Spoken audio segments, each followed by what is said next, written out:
Good evening, everyone, and welcome to another Sex Matters webinar. I'm Helen Joyce, the Director of Advocacy for Sex Matters.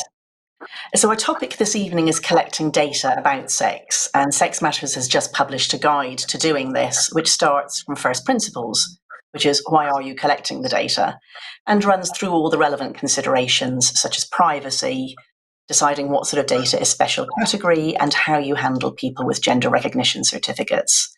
And we also include some model questions in that.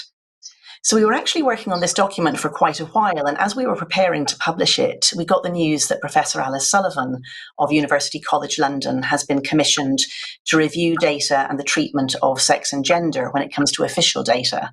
That's data collected by the government or an arm of the government. And Alice has been making the case for the importance of accurate sex data for some years now, so that's really a very heartening development.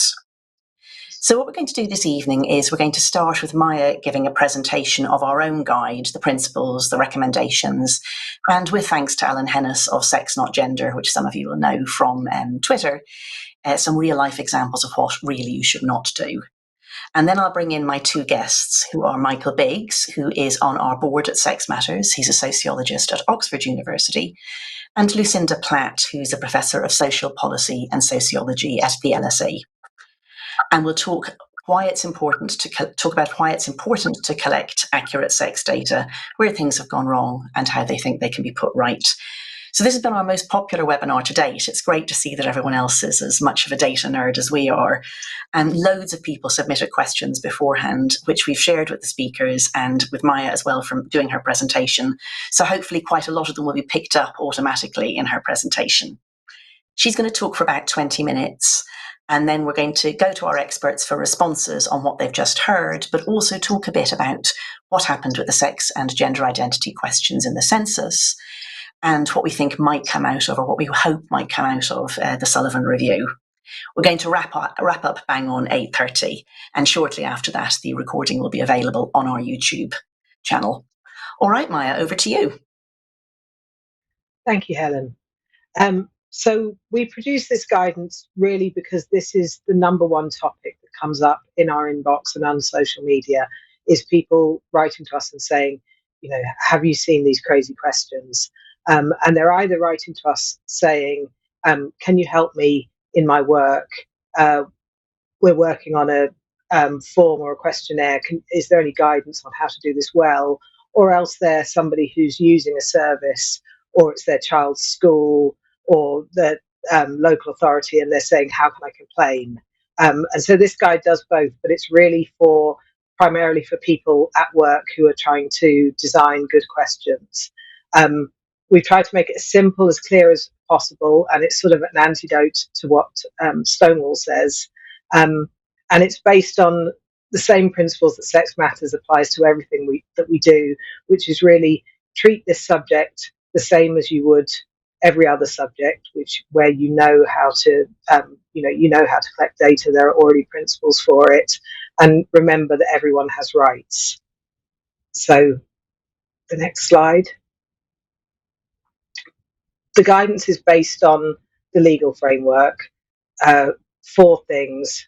Firstly, data protection. Secondly, the Equality Act. Then the Human Rights Act, in particular the right to privacy, but also the right to freedom of expression, which includes the right to both give and receive information. And then the Gender Recognition Act, which is the one that involves the least number of people, about 5,000 people in the country, but is the most scary for data collectors, and we'll get onto that. People tend to, when they're thinking about sex and gender, jump straight into the Equality Act as being the answer. But we're really emphasising here that the piece of the legal framework that governs how people collect and use your data is the Data Protection Act and GDPR, and that's really your friend. So if there's one thing that you should take away from this webinar, it's don't jump straight into the Equality Act, but talk about data protection. Next slide. So really, to stop saying, or at least the first thing, but the protected characteristic in the Equality Act is sex, not gender, and to start saying, I'm concerned about how you've handled my data and whether that's in line with data protection. We think you may get further with that than with jumping in with the Equality Act as the very first thing. Next slide. Why is that? Firstly, because not everything is equality monitoring. So organisations can ask for data about sex for all kinds of reasons, because they're running a sport, because they are managing people in an operational situation, you know, who goes into which dormitory and so on, because they are managing people's health and safety. That there are lots and lots of reasons why organisations would collect information on people's health, on people's sex, that isn't equality monitoring. Secondly, the Equality Act doesn't say that you must do equality monitoring or tell you how you must do it. So it just doesn't, organisations are not required to collect data on sex in order to do equality monitoring. Lots of them do, but they're not required by the Equality Act. The Equality Act tells you what you shouldn't do. You shouldn't harass, you shouldn't discriminate, but generally it doesn't tell organisations what they should do and what data they should collect. On the other hand, GDPR data protection covers all kinds of data that an organisation will collect about you, personal data, and it gives you rights as the data subject. You have the right to know why your information is being collected, how it's being used. If it's inaccurate, you have the right to ask for it to be corrected or erased. And it has a regulatory mechanism that you can use to complain. So you can complain to the Information Commissioner's Office. Doesn't always work, but within organisations there are people who are responsible for compliance with data protection. So it gives you a sort of handle to make your complaints, which we think is maybe more effective than the Equality Act as a kind of first way in. And what we're seeing is that where people are asking these questions, organisations are moving back towards collecting data on sex more clearly and explaining why they're doing it.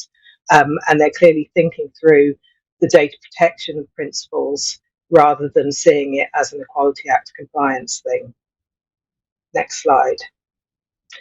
So here are some of the bad questions that I think you will have all seen. These are taken from the Sex Not Gender project that Alan Hennes has operated for the past several years, picking up on bad, mainly equality monitoring, but bad questions that organisations are asking, and publicly showing them up and asking them why they're asking about gender identity instead of sex, and you can see here some of the bad questions. It's about which question they ask, not asking about sex, but asking about gender identity, and then piling in a whole bunch of other answers: demi boy, demi girl, aporogender. The questions on the right also mix in sexual orientation with the questions on sex and gender. These questions are just a mess. Next. And so how can we sort these out? What we say in the guide is to use the data protection principles, use GDPR. So every organisation that collects personal data for any reason has to have a legal basis for doing that. And there are 6 legal bases that they can choose from. They have to decide before they collect your information what the legal basis is. And so the first one is statutory obligation. So if they're required by law to collect a piece of information, for example, schools are required by law to collect the sex of all of their pupils and to return it to the Department for Education in England. That's something they're doing because it's their legal obligation, and therefore they have to collect it in the way that the law says. The second reason is because it's in order to fulfill a contract, and again, that the information that you would collect would be the information that's needed for that particular contract. Third reason is for a public task. So if they're performing a task in the public interest or an official function and the task has a clear basis in law. So again, the question goes back to what is the law asking, what is the law asking them to collect? The fourth one is vital interest, which is basically to protect someone's life, to protect someone's health. It's sort of obvious what that is. The fifth one is legitimate interest. So the legitimate interests of the organisation or a third party, unless there's a good reason to protect the individual's personal data, which overrides that legitimate interest. So there's a balance there. And then the sixth one is consent. Basically, they tell you, we'd like to collect your information for this reason. Are you happy for us to use that information? And I think we're all quite familiar with those sort of tick boxes when you fill in a form. That's them using the consent basis to collect your information. And then alongside that are the data protection principles, which are about how they collect your information, how they process it, how they use it. And that says they have to use it fairly, lawfully, and transparently. They have to use it for the specified explicit purposes that they set out to. They have to make sure the information is accurate and kept accurate, and they can only use it for a limited amount of time for the thing that they set out to do. So if an organisation is following these principles, then they're going to start out by saying, why are we collecting this data? What's it for? And explain that to you, the data subject, and they're going to use it in that way. And so if they follow through those principles, they won't mix up sex and gender, because they'll be thinking to themselves, why are we collecting this data? What is the information that we need to know? Have we explained it to the people we're collecting the information from? And are we keeping it accurate? So if we go to the next slide. So alongside the guidance, we've published a template letter, which hopefully will help people make better complaints, ask better questions, where organisations are using their data. And so what we've tried to do is use data protection, use GDPR, and have people ask organisations, what is this data for? How are you making sure that you can use it fairly and transparently? How can it be kept accurate? So, for example, if they ask, are you male or female? And I answer that I'm female, that's an accurate answer. But if they put that answer into a bucket where female can also mean male, and it's alongside non-binary and aporogender and man identified and woman identified and all of these other categories, then even though I answered the question accurately, it's no longer an accurate answer, because when they fish it out again, they don't know whether they can trust it. So what we're seeing is, for example, in radiographers in hospitals in the NHS look at people's medical records and it says they're female or male, and they can't trust that data, even though that data was accurate when it was put into the system. So they have to ask everyone, whatever it says on their medical records, whether they could possibly be pregnant. So that's an example of how a piece of data that was accurate when it went in becomes inaccurate because of the way that it's been processed and misprocessed. Next slide.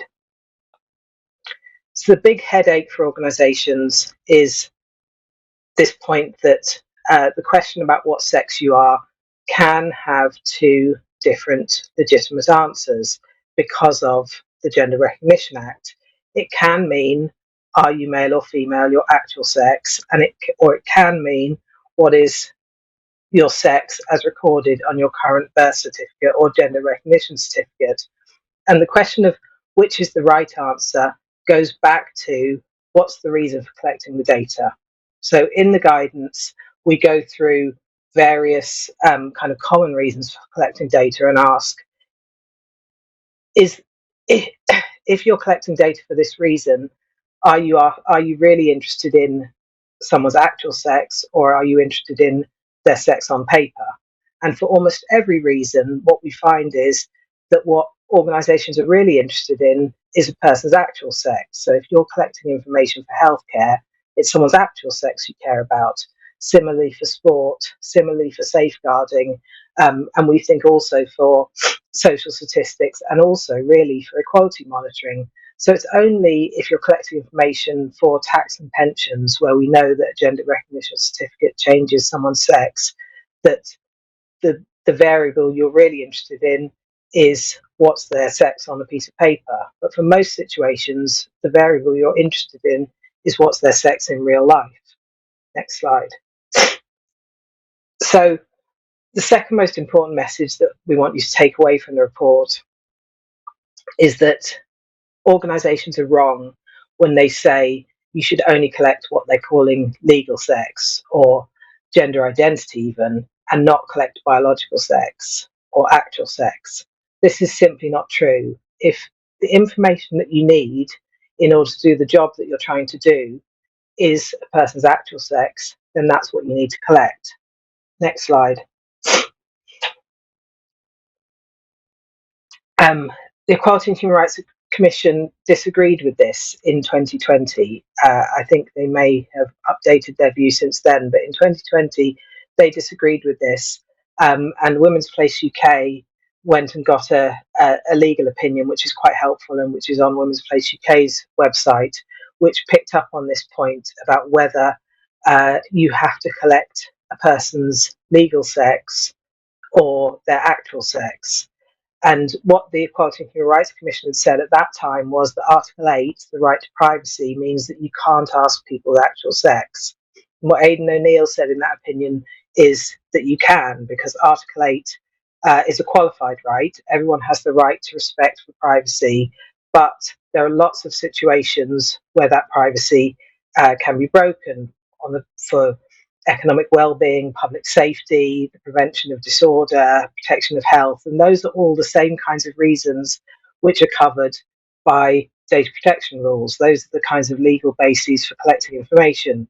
So when you think about privacy and privacy of personal information, it's not like a state secret.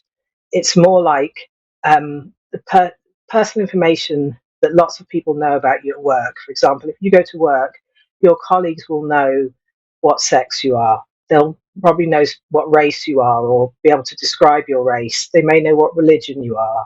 They may know if you're pregnant or if you have been pregnant.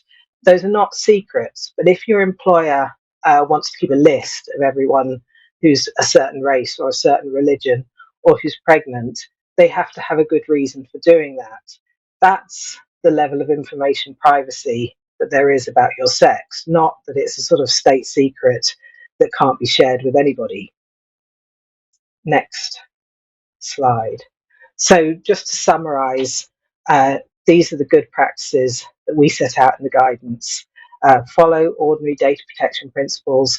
Be clear about why you're collecting the data. Just ask, what is your sex, male or female? There's only two options.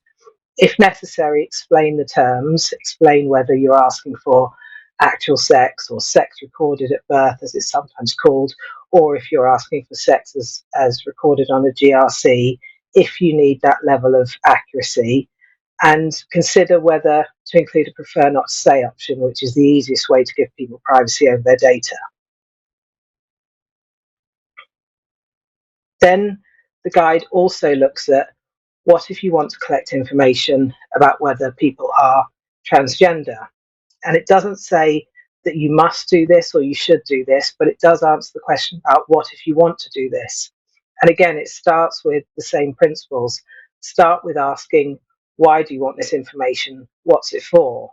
And there may be good reasons for wanting to know whether people identify as transgender. For example, for social research, or because your organisation wants to serve a particular population in a particular way. Some organisations want to collect data on whether people identify as transgender for the purposes of equality monitoring. In the guidance, we say, think very carefully about this. It's not obviously a good thing to do. The reason why is because equality monitoring tends to be something that you do with large groups. So you're looking at, what proportion of women and men applied for jobs at this level, what proportion of women and men are employed at this level, how much are they paid, similarly for other protected characteristics. But there are so few people who are transgender or identify as transgender, it's not clear that you can use that information if you collect it through routine equality monitoring. And the Equality and Human Rights Commission, until very recently, said for that reason it's best not to do it. But if you do it, you just have to think through, why are you doing it? What are you going to do with this information? How are you going to keep it private? How are you going to use it? Next slide. So in the guidance, we give different options for asking both questions, drawing on how organisations are doing it. And we also point out some ways not to do it.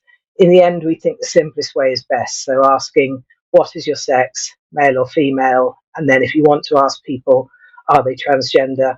Just ask them, are they transgender? And give them a prefer not to say option.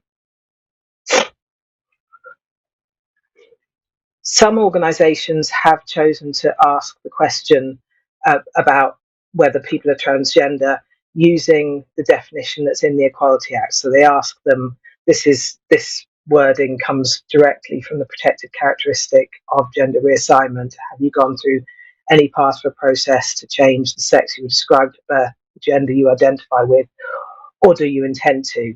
This question was devised by the Equality and Human Rights Commission, but they don't use it anymore. It just hasn't really caught on. And I think you can see why. It's a bit of a mouthful of a question. The Equality Act doesn't require you to ask the question in this way, and we haven't seen many organisations doing it. So again, I think the big question, if you're thinking about asking people whether they're transgender as part of equality monitoring, is can you use that information at all? And if you can't, then don't ask the question. So the principles, the good practices are the same for any question that you're asking, but particularly when you're asking about transgender identity, think carefully what the information is for, make sure the question is voluntary, include details of how the information will be used, how long you're going to keep it, how you're going to keep it safe, treat it with sensitivity, and most of all, never mix up data on sex with a question about gender identity or transgender identity. So one thing we do say in the guidance in relation to making sure that your data collection doesn't put people who are transgender at a disadvantage is one use of data is for identity matching. So this is, for example, if somebody rings up the bank and needs to identify that they're the person who owns the bank account, or they're trying to make an appointment at the doctors online and they need to make sure that they're the person who owns a particular set of medical records.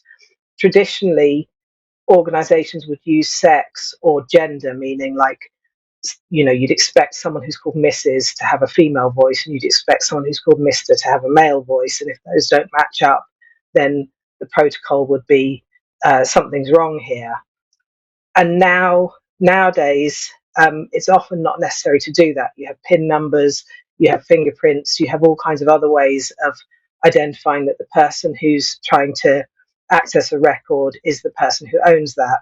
And what you don't need to do is use sex stereotypes, so names, Mr. and Mrs. and so on, to match those things. And it's best not to. That's one of the situations where if you think about why you're collecting data on sex, it's probably not a good answer to say the reason is to make sure that we can work out whether the person with the deep voice who calls in for their bank account is the right person. There are lots of better ways now to making sure that the person who accesses an identity is the right person. And so the guidance finally gets onto what if somebody has a gender recognition certificate. And this is the headache for people who are collecting data, because Section 22 of the GRA makes it an offence to disclose information on someone's sex if you know they have a GRC. And so this can make all kinds of data systems a nightmare for people who are just trying to use and collect data on sex. Next slide. There are exceptions to Section 22 of the Gender Recognition Act. There are general ones. So, for example, if it doesn't allow the individual to be identified, or if the person has agreed to the disclosure. And then there are specific ones, court orders, healthcare, legal advice, and so on. But they're really not enough and not clear enough. And so this causes a headache for organisations that are collecting data. Next slide. It particularly becomes a problem if they haven't thought about why they're collecting the information. So if they haven't thought through, are we asking about biological sex, actual sex, and are we asking for people's consent to use that information, or are we mixing up sex, gender, and perhaps gender identity, and then trying to solve the problem on the fly when it arises? That's one place this becomes a problem. Another is if an organisation has to collect legal sex. So, for example, employers, because of the tax system, have to collect legal sex. They may also have to collect actual sex because they're thinking about what a person's sex is in relation to their job, for example. And then they're stuck with these two pieces of information which become a sort of hand grenade. And then the third place it becomes problematic is just when a person volunteers the information. If they write in and say, I've got a gender recognition certificate, or if they tell the person on the desk, I've got a gender recognition certificate, the organisation doesn't know what to do with that information, and it creates a potential liability. And so in the guidance, we looked at what organisations do in that situation, and I'm not going to go into those in any detail. None of them are entirely satisfactory. We'll just flick through all four of them. The last one involves literally putting the information into two manila envelopes, sealing them, and putting it in a locked filing cabinet. This was not a piece of legislation that was well thought through. The recommendation that we give in the guidance is to go back to thinking about why you're collecting the information. Think through at the outset when you're designing the form, if what you need to know is biological sex, actual sex, and you need to know it for everyone, then collect that information, ask for consent when you collect it as part of the general consent which you ask for all of the information, and then continue to use that information because that's what you need to know. The locked filing cabinet only works if you don't actually need the information, but it's no help, for example, in a healthcare situation or a safeguarding situation where you actually need the information. And then if you go to the last one, 3 resources. One is our guidance. Please do download it, share it with your organisation, your boss, the people who use data in your organisation. Also download the template letter, and I hope that's helpful. Secondly, sex not gender, send them your bad examples. And then thirdly, the chapter in the new Sex and Gender reader by Alice Sullivan, Kath Murray and Lisa McKenzie is really very good, and we drew on it quite heavily. Great, thank you so much, Maya. What I'm going to do now is turn to Lucinda and to Michael, who are both academics, very data-heavy academics who will use administrative data that's been collected for other purposes, but also on occasion collect data themselves. And I thought it would be interesting to just start by asking each of them in turn. I'll start with Lucinda. Why do we collect data about sex, and what sort of things were you thinking as you listened to that about the reasons that you collect data on sex and on other sociological variables in your own work? So I was really interested in this emphasis on the why, knowing why we collect it, that Maya was emphasising for public organisations, because that's a question that you used not to have to ask with sex. I mean, it was just so obvious why you would need sex in any survey, why you would want to analyse it, why you would want to have access to it in your analysis, even if your interest wasn't particularly in sex differences, but whatever topic you were looking at. you would want to know what the sex of people was, so you could adjust for that, just like you would want to know what age was. I mean, a very recent example of where it was sort of fundamental is COVID. COVID had differential mortality by sex, and it had differential mortality very clearly by age. Without those two pieces of information, we would have a very odd understanding of the impact of COVID. So that was so the why is important, but we're suddenly having to justify a why for something that was completely mundane previously. We're not having a discussion about why we collect age. So that was one of the thoughts that I was saying. But what also I was thinking of is the importance of asking questions that are straightforward and simple. So if you're collecting data, if you're using data that others have collected, you want to know that the question was asked in a way that made it easy as possible for people to answer. The harder the question, the more likely you are to get non-response or people getting confused. And that was what used to happen. And now we've got this sort of proliferation of different ways of asking questions that we see in data that basically make it unusable. Can I bring you in there, Michael? What were you thinking as you were listening about your own research or about the collection of data on sex? No, I think it's very important. It's one of the most important variables, along with age, in all kinds of social and political, economic, and medical research. You need to have good data on sex. And what about you did some research specifically on the census, and there was a sort of a sequencing of questions about sex and gender. I thought this might be a good moment for you to explain what happened there and what you found as the outcome. Yes, so the 2021 census was Lucinda, Wales, was the first to collect information on sex and on gender identity as well as sex, and also sexual orientation. The sexual orientation question was voluntary. And seems to be very good for the first time. Good estimates, really good estimates of the people who have been engaged and so forth.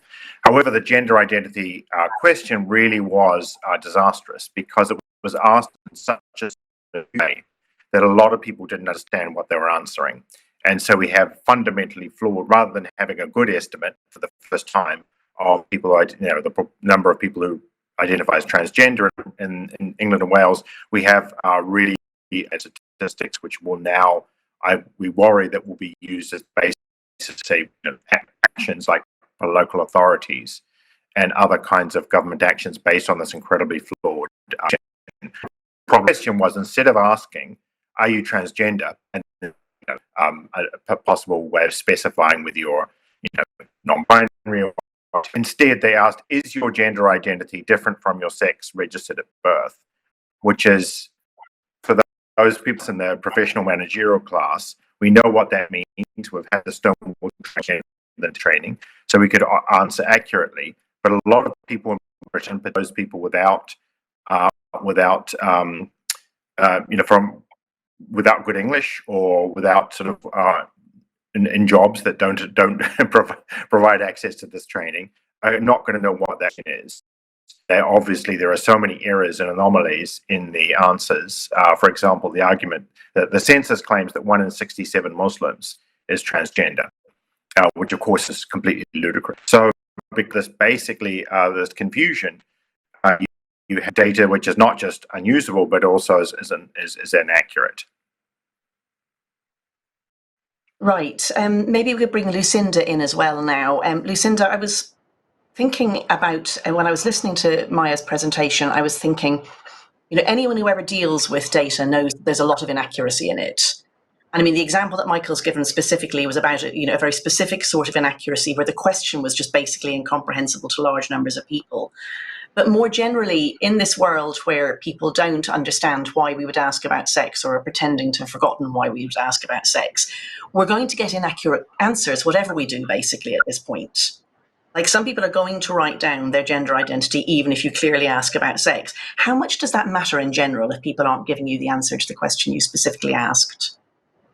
Well, as social scientists, we live with what we call measurement error. So as long as you've done your best to ask a clear question that people can reasonably be expected to answer, you're going to get some error. People are just going to make a mistake or tick the wrong box by accident. People that you're suggesting that people will lie. That depends partly on the incentives to lie. So it's actually easier to tell the truth than it is to lie. There's less cognitive burden. So lying doesn't tend to be a huge problem, and particularly in anonymized social surveys, unless there are particular reasons. And that's one of the reasons people sometimes say, "Why do you ask? Why ask a gender identity question when actually what you're interested in is sex, when that's the important variable, if you like. But one of the reasons might be that you want to give the opportunity to people to answer this alternative question that they feel is very important to them, and then that reduces the incentive to lie. So that is it adds to the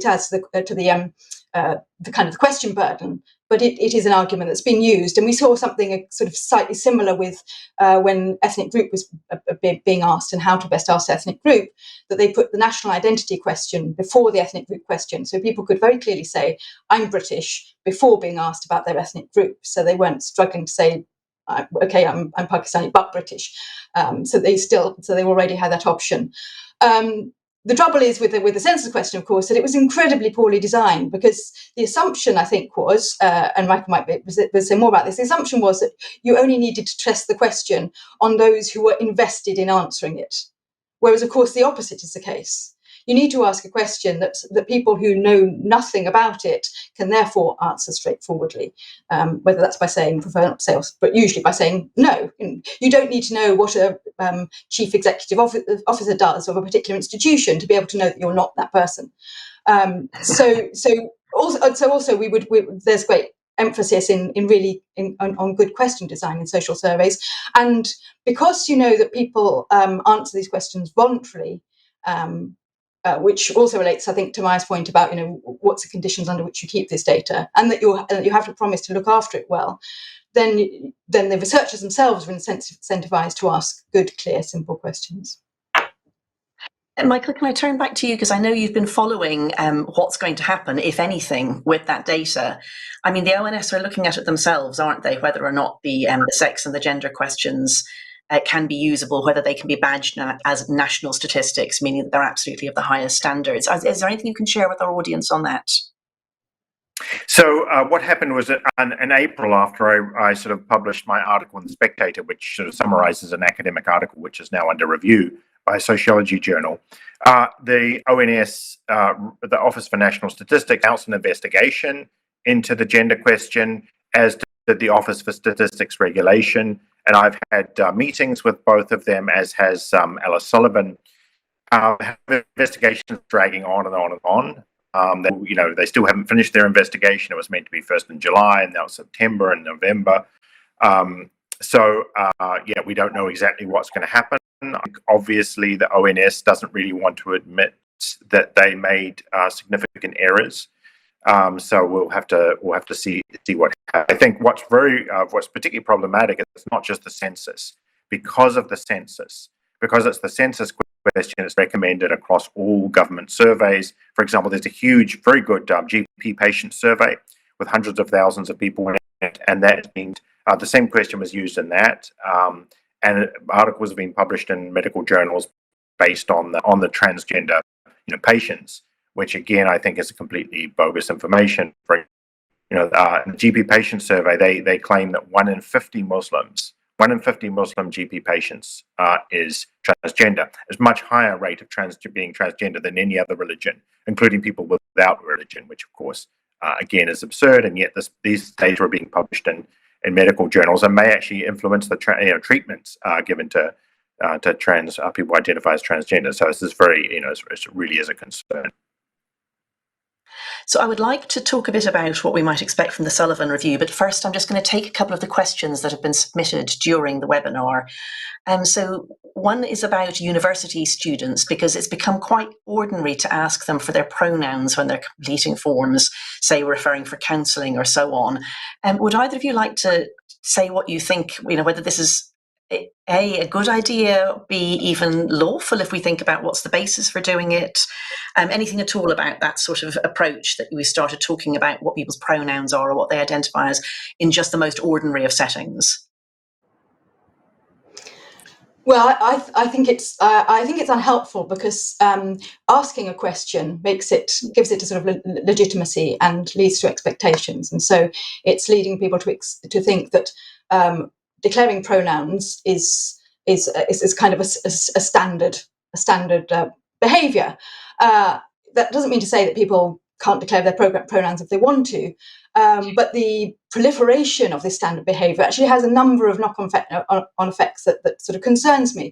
So I think Maya referred to the fact that it become non-standard practice to sort of try and identify if people were Mrs. or Miss and so on.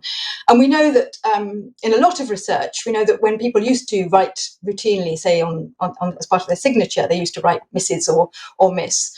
That influenced the way people responded to them. There's a thing called stereotype threat. So it wasn't the fact that people could still know they were female, but if they drew attention to the fact that they were female, they would be treated more as female.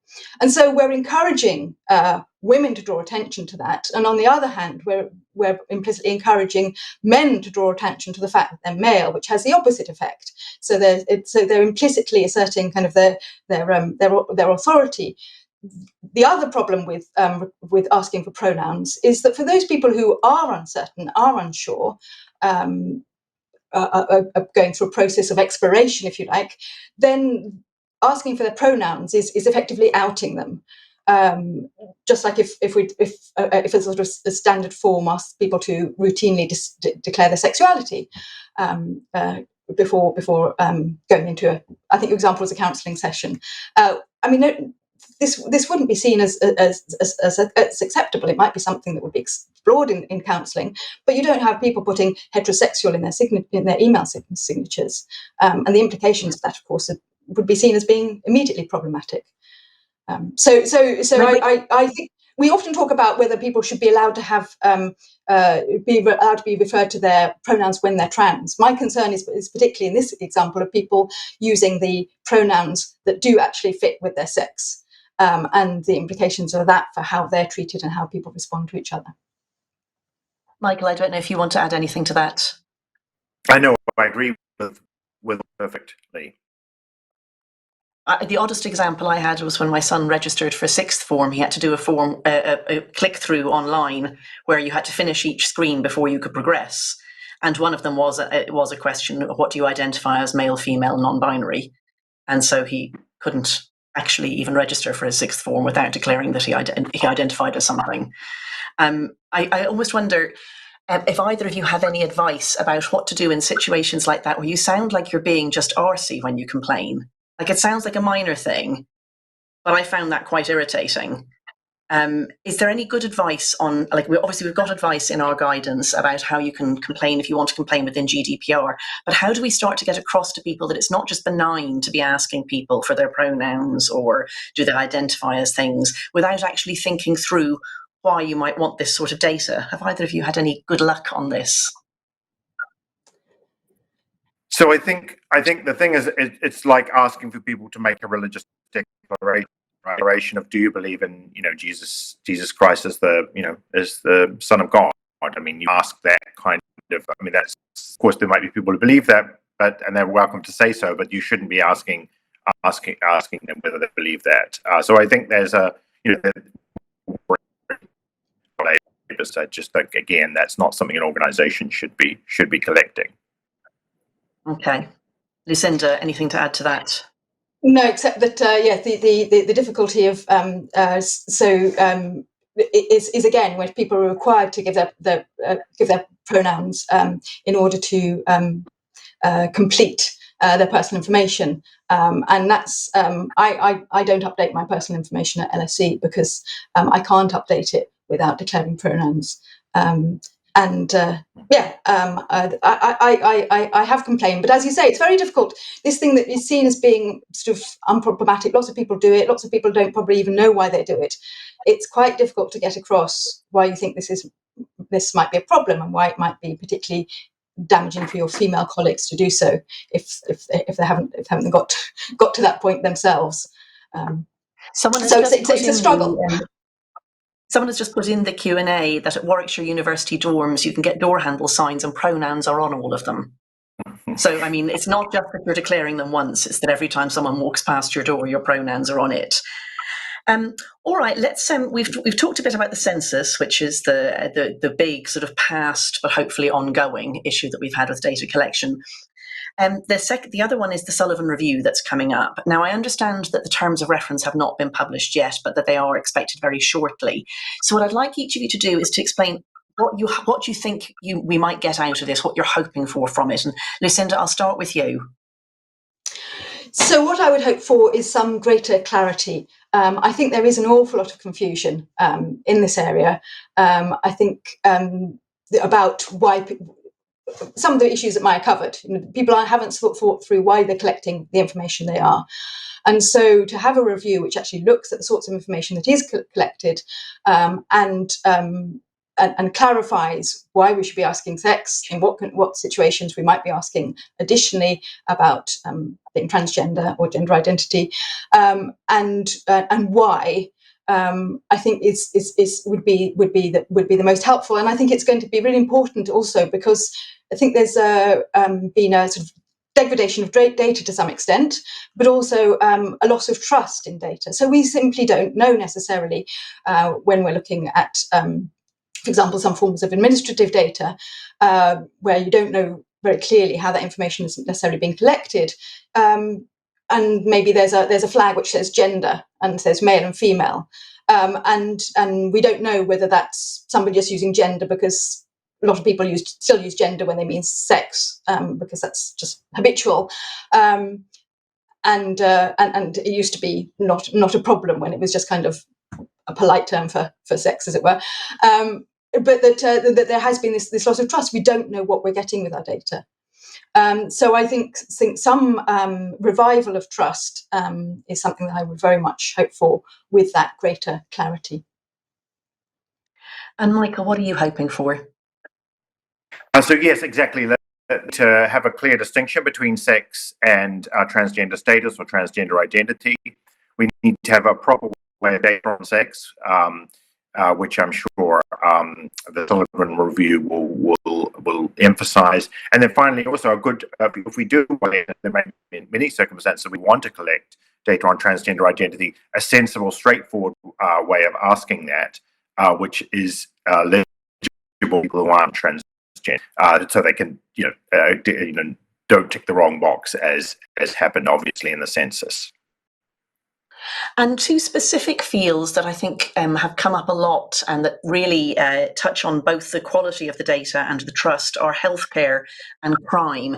Is it really possible that anything that Alice Sullivan can do can get us back to a place where the NHS is clear on what it's recording and asking in sex, and that the crime statistics are once again believable when it comes to the sorts of crimes like rape that are basically nearly 100% committed by men? Michael, I'll stick with you since you're nodding.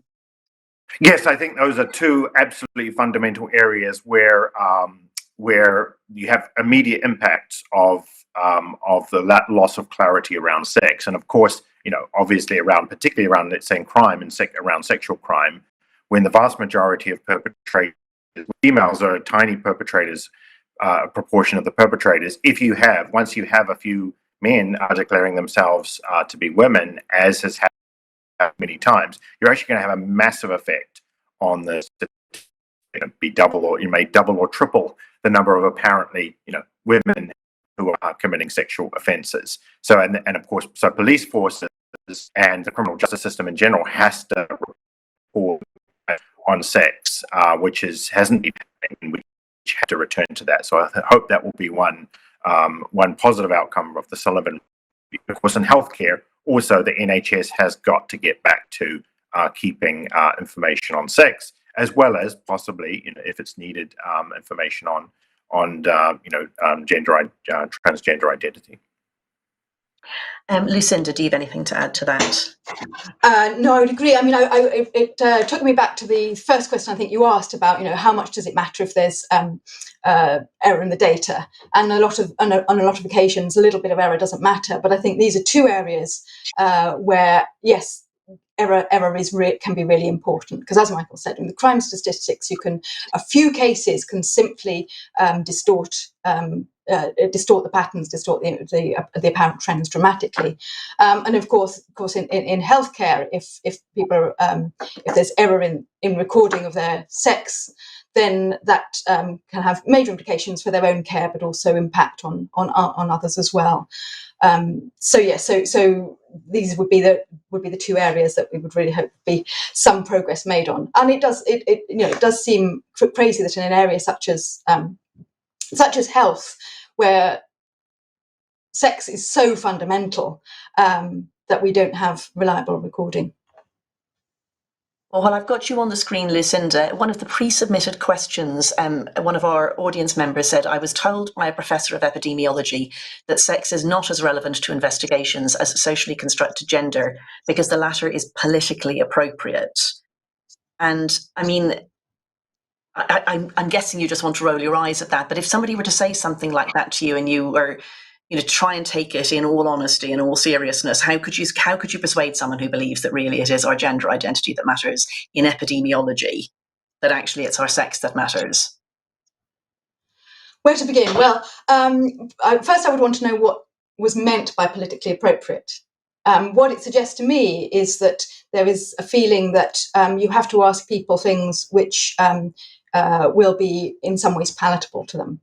But if we are scientists carrying out scientific studies, including in epidemiology, we can't just be concerned with how people will feel about the questions we ask.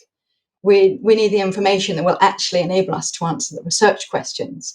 So data collection isn't, obviously we have to try and persuade people to complete our surveys and give us the information that we need for our research. But we need to be asking serious questions that enable us to answer serious research issues. So that is what I would try to say to them. And I'd be interested in what field of epidemiology, but in any part of epidemiology, it's clear that political appropriateness is kind of not the outcome that you're going to be interested in. So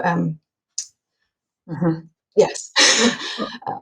But we do need more conversations about this, about why. I think we need more discussion about why are you saying that.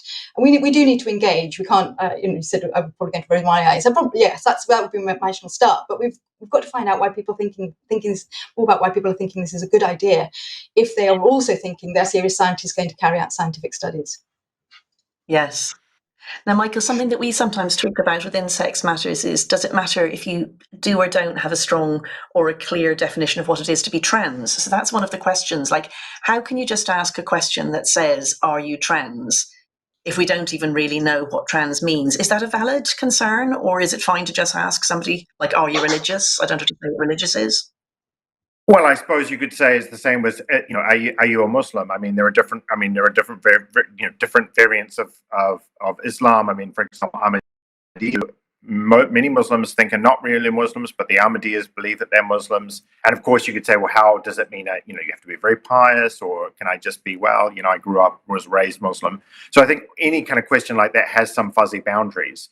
I mean, the good thing about just asking, are you transgender, is that if you don't know what it means, you'll say no, because you say, well, I don't know what it means.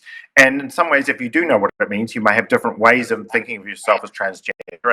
And they like it can be, once you hit yes, it can be, trans man, trans woman, non-binary, other, and you can write in genderqueer or gender fluid, and that gives you hope to say, yes, I'm non-binary, and that's really important to me, which that could be information. But at the same time, I don't think you really need a really strict definition, because those people who identify as trans know what, that's what they identify as, and there are other people who don't identify as trans. They'll just automatically answer no.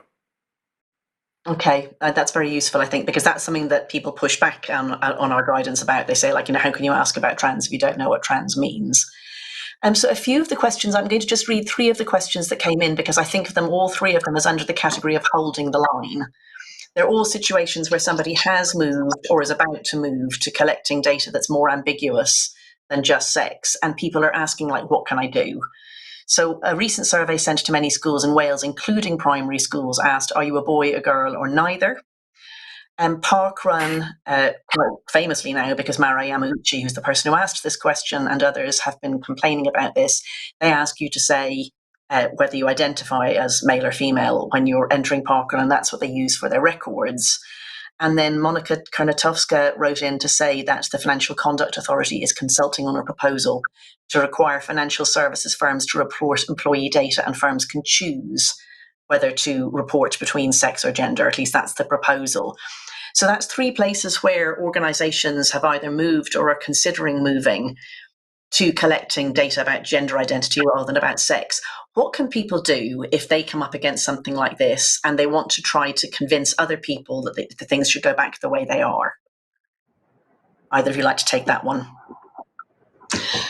Well, I could come in on the Parkrun one, because I thought that was an interesting question. I read the whole question, and it seemed to be also about the ways that it's not just a question of going back to where you are, because the data that's being collected on people's speeds in Parkrun then is feeding into how we think about what the feeding into data that then provides kind of averages and trends and what the expected speed is for different people who are male and female, and so that's distorting the whole data. So the females are going to include males, and the males may include some female data, so we don't get an accurate sense of what is an actual standard.